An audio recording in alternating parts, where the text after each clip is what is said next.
दूसरी चीज़ बात करें ऑपरेटिंग मार्जिन की तो पूरे साल में 11% किया है। इनका टारगेट है अपने मार्जिन को आगे 20% तक लेकर के जाने का। ऑफ कोर्स 32% पहले करते थे तो पॉसिबली हो सकता है 20% तक ले जाएँ, तो इनके प्रॉफिट्स और आगे इंप्रूव होते हुए आपको नज़र आएँ। बाकी बात इंपॉर्टेंट बात देखो ये है कि ग्रोथ होगी या नहीं होगी, मैं बताता हूँ आपको मेरे अकॉर्डिंगली क्या होता है कि ये जो कंपनीज़ है ना, यहाँ पर जो टीवी इंडस्ट्री थोड़ा डाइंग है। टीवी की बात कर रहा हूँ मैं, ठीक है? ना कि ओटीटी प्लेटफ़ॉर्म्स की। जो टीवी पे जो हम लोग चैनल्स वगैरह देखते हैं जैसे कि ज़ी मराठी है, ज़ी टीवी है, ज़ी सिनेमा है, इसको देखने वाली ऑडियंस अब कम हो गई है, ठीक है? इतनी ज़्यादा नहीं है, पहली चीज़। हाय एवरीवन, तो आज डिस्कस करेंगे जी एंटरटेनमेंट एंटरप्राइजेज लिमिटेड को और सर Q4 का रिजल्ट आ गया। ये Q4 का रिजल्ट है इसका। रिजल्ट आने के बाद में स्टॉक में लगभग 4% की तेजी बनी है और मार्केट में मोस्टली लोगों का क्वेश्चन यही है कि क्या स्टॉक यहाँ से रिकवर करेगा।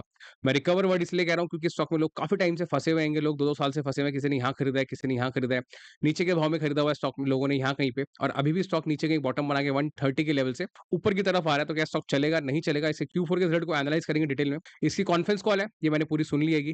कुछ इंपॉर्टेंट पॉइंट्स है मैं आप लोगों के साथ शेयर करूंगा। तो वीडियो को शुरू करते हैं और वीडियो जो होगा वो सिर्फ एजुकेशन पर्पस के लिए होगा। कोई भी बाय की रिकमेंडेशन मैं आप लोगों को नहीं दूंगा। बाय करना है, सेल करना है, आप अपना डिसीजन खुद लेंगे। अपने फाइनेंशियल एडवाइस जरूर डिस्कस करने के बाद लेंगे।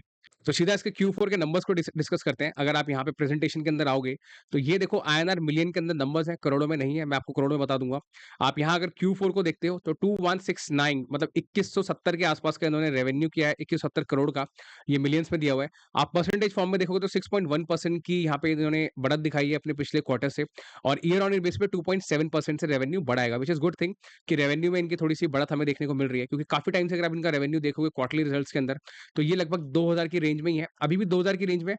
लेकिन गुड थिंग इज दैट कि ये वाला मार्च से अगर आप कंपेयर करोगे थोड़ा सा बढ़ गया है, और दिसंबर से कंपेयर करोगे तो भी यहाँ पे ये बढ़ा हुआ नजर आ रहा है 2% और 6% से। अगर आप मार्जिन की बात करोगे तो लगभग 250 बेसिस पॉइंट्स यहाँ पे थोड़ा कम हुआ है।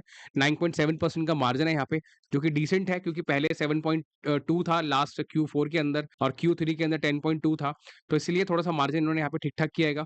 बात करें अगर इनके प्रॉफिट्स की, प्रॉफिट्स में आप देखोगे यहाँ पे सीधा लॉस किया था, यहाँ पे प्रॉफिट किया है 533 मिलियन का, 53 करोड़ का, और यहाँ पे 12 करोड़ का प्रॉफिट किया है। तो 12 करोड़ का प्रॉफिट कैसे आप देख सकते हो यहाँ पर, क्योंकि इन्होंने 1140 करोड़ जो है अपने टैक्सेशन के अंदर दिखा रखे हैं। यही रिजल्ट मैं आपको अगर यहाँ दिखाऊं आपको थोड़ा समझने में ईजी होगा। तो यहाँ 88% टैक्स में कंपनी ने पैसा जो है डाला हैगा, और ये डेफर्ड टैक्स कह रहे हैं अपनी कॉन्फ्रेंस कॉल के अंदर। इनका कहना है कि ये सिर्फ टैक्स की एडजस्टमेंट्स हैं, ये नॉन कैश एक्सपेंस है, इन्होंने पैसा पूरी तरीके से टैक्सेशन में नहीं दिया है, सिर्फ एंट्री पास करी है यहाँ पे। इसका मतलब आगे जाके कहीं ना कहीं ये बेनिफिट इसको दिखाएंगे अपनी बुक्स के अंदर। जैसे देखो यहाँ पे इन्होंने 6% ही दिखाया था, बाकी इनको नेगेटिव लॉस थोड़ा कम दिख रहा था। आई थिंक वैसे ही कुछ होगा और आगे जाकर के एडजस्टमेंट्स हो जाएंगी उसके अंदर। तो नेट नेट रिजल्ट जो है बहुत शानदार नहीं है, ठीक ठाक है, मार्केट बहुत इसको पॉजिटिवली ले रहा है। क्यों? क्योंकि इनका जो रिजल्ट है, एक तो यहाँ बढ़त दिख रही है, ठीक है, 6% और 2% से, प्लस अगर आप एडवर्टाइजिंग एक्सपेंस देखोगे, मतलब एडवर्टाइजिंग रेवेन्यू देखोगे, तो इनके जो रेवेन्यू है ये, तो यहाँ पे Q4 में इन्होंने 10% की बढ़त दिखाई है YOY बेसिस पे, और QOQ बेसिस पे 8% की बढ़त दिखाई है अपने एडवर्टाइजिंग में। सब्सक्रिप्शन जो है इनका इनका Z5 के नाम से एक ऐप चलती है, और उस ऐप के जो सब्सक्रिप्शन है वो पहले आप देख सकते हो लगभग 921 करोड़ ये इन्होंने कमाया था Q3 में। यहाँ पे 949 950 के आसपास इन्होंने रेवेन्यू किया है, 12% और 3% की बढ़त दिखाई है। तो इसीलिए मार्केट थोड़ा पॉजिटिव है कि इनका एडवर्टाइजिंग एक्सपेंस जो है बढ़ रहा है। आप इनकी कॉन्फ्रेंस कॉल अगर सुनोगे तो मैनेजमेंट ने काफी अफर्मेटिवली ये बोला है कि जो FMCG सेक्टर है वो रिकवर कर रहा है, और FMCG सेक्टर जो है इनको पैसा दे रहा है एडवर्टाइजिंग के लिए। और जैसे हम HUL का रिजल्ट देखते हैं, ब्रिटानिया का रिजल्ट देखते हैं, हमें वहां पे इतनी तेजी नजर नहीं आती। वहां पे देख के ये लगता है कि थोड़ा सा मार्केट अभी डल है, लेकिन इनके रेवेन्यू को देख के लगता है जो रेवेन्यू इन्होंने यहाँ बढ़ा करके दिखाया है लगभग आप देख सकते हो मोटा मोटा 800 करोड़ के आसपास, तो वो अच्छा लगता है।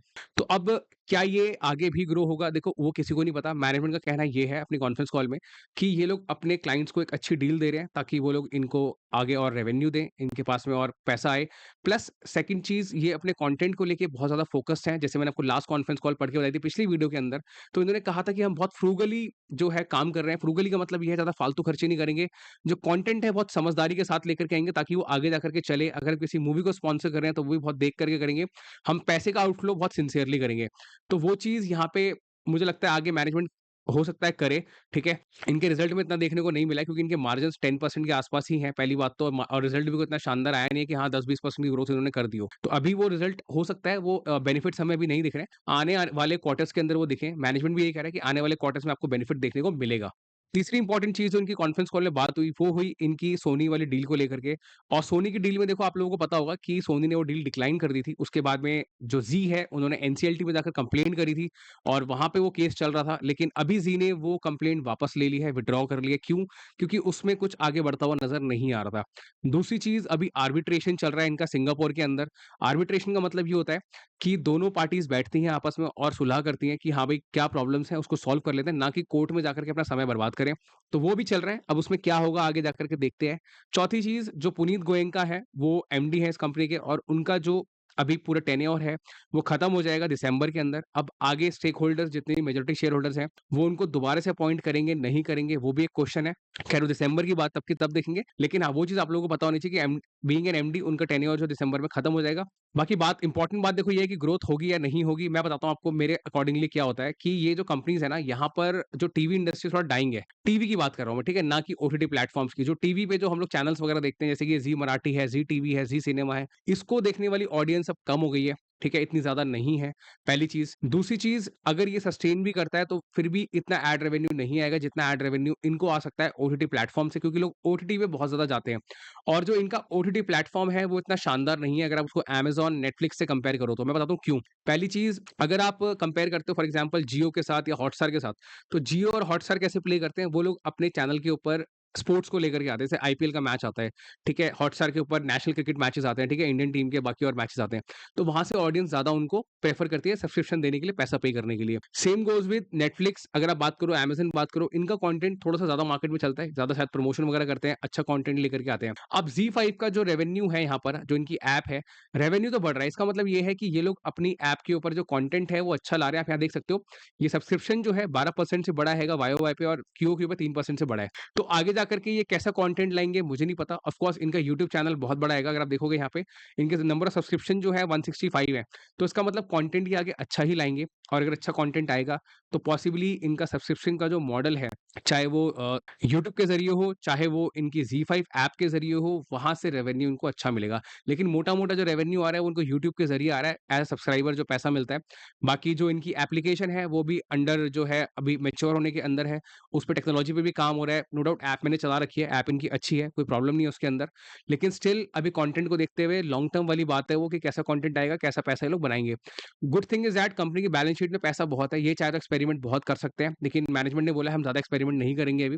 हम ध्यान से कंटेंट बाय करेंगे और अच्छे से जितना अच्छा कंटेंट होगा उसको आगे जाकर के आगे बेचेंगे मार्केट के अंदर या अपने प्लेटफ़ॉर्म पे लेकर के जाएँगे उसको। बात करते हैं इन्वेस्टर्स की, अगर तो 19% रह गए हैं यहाँ पे, आप एफआईआई को देखोगे, एफआईआई ने बहुत तेज़ी से माल बेचा है, 35% था यहाँ पे, ठीक है? आप देख रहे हो 19 रह गया, लगभग आधा कर दिया है। डीआई के आप देखोगे तो डीआई भी लगभग 40-42% पे था, यहाँ 35% पे रह गया है।